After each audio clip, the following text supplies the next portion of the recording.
100년 뒤 한국의 인구는 얼마나 더 늘어날까요? 서울, 강남을 제외한 전국 대다수 도시는 소멸 단계를 밟았습니다.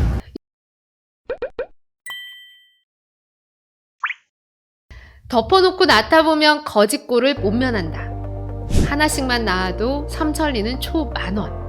지금은 상상도 할 수 없는 슬로건이지만 불과 60년 전만 해도 정부는 대한가족계획협회를 필두로 인구 과밀을 해결하고자 애쓰고 있었습니다.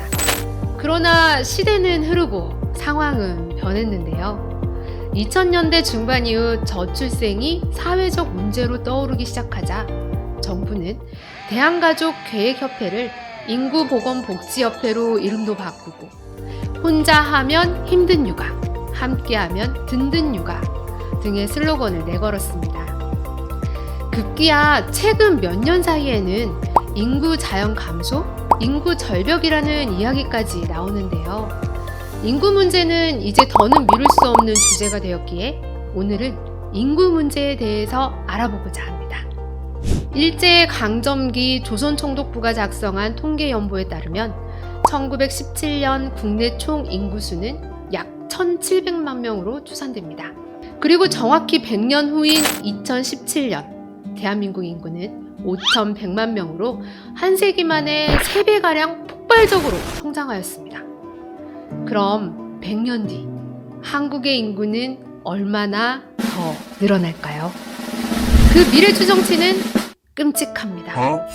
한마디로 인구 밀도 최상위권으로 발 디딜 틈도 없었던 한국의 풍경은 더 이상 보기 어려울 전망입니다. 5천만 명을 돌파하며 정점을 찍은 한국 인구는 점차 감소. 2117년엔 1500만 명으로 쪼그라들게 되며 서울, 강남을 제외한 전국 대다수 도시는 소멸 단계를 밟았습니다. 이 내용은 감사원이 발표한 인구 구조 변화 대응 실태 보고서가 그린 미니국가 한국의 미래인데요. 특히 인구는 급감하는데 이마저도 절반 이상이 65세 이상 노인이라 일할 사람도 없습니다.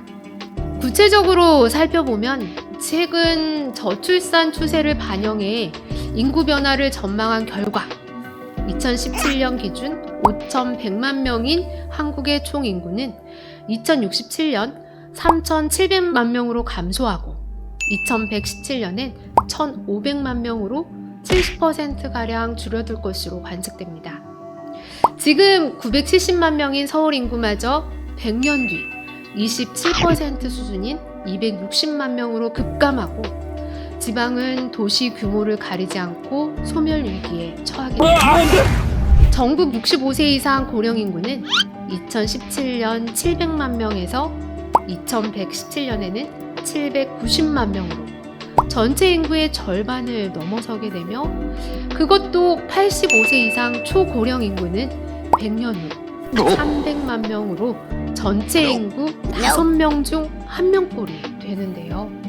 그런데 95년 후의 지방은 더욱 심각합니다.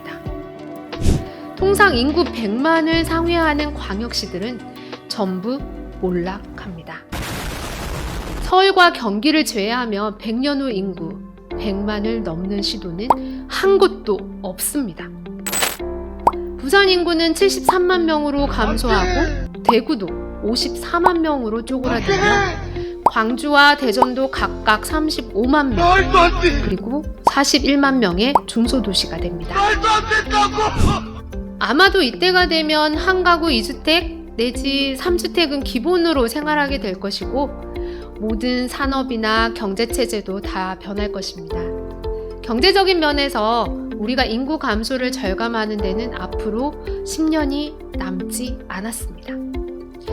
2028년이 되면 경제 인구가 전체 인구에서 차지하는 비중이 50% 아래로 낮아지게 되는데요. 2031년에는 2021년 대비 300만 명 정도가 줄어들게 됩니다. 이때가 되면 인구 절벽을 체감하지 못하는 시장과 사회 분야는 없을 것입니다.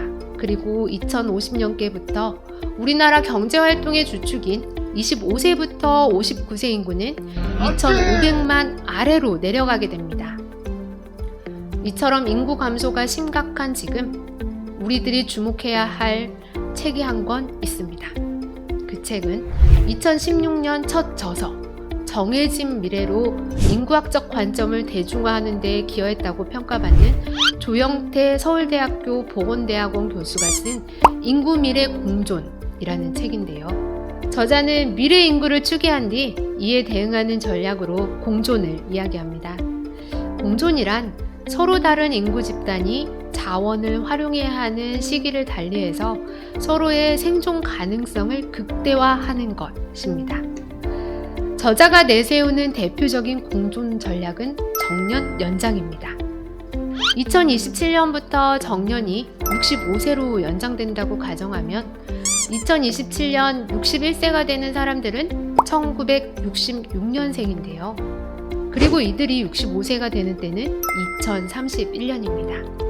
그래서 1966년생부터 1970년생까지가 정년 연장으로 노동시장에 남아있을 수 있고 이들의 인구 크기는 약 400만 명입니다.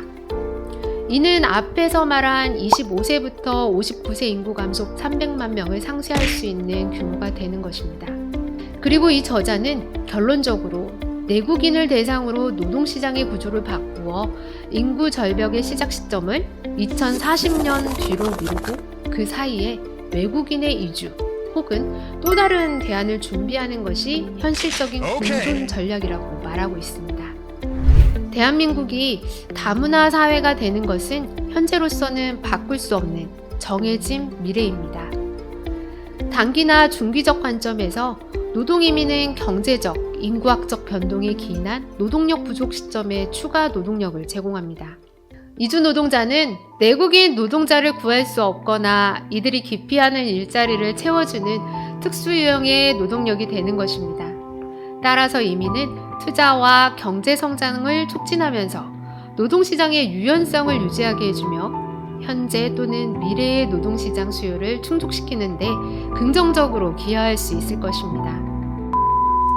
시청자 여러분, 대한민국의 미래 100년을 생각하면서 이제부터라도 구체적으로 상생의 길을 모색하는 다문화 정책과 이민 정책이 필요한 시점이라 생각합니다. 여러분들의 의견은 어떠신지요? 여러분의 의견을 댓글창에 써주시면 다음 방송 제작에 큰 도움이 됩니다. 오늘은 여기까지입니다. 오늘 방송이 유익하신 분들은 구독과 좋아요를 꼭 눌러주세요. 그리고 아직도 구독하지 않으신 분이 있나요? 구독은 여러분의 선택 아니고 필수입니다. 꼭 구독 눌러주시고요. 많은 분들께도 공유 부탁드립니다. 그럼 시청자 여러분, 다음에 또 만나요.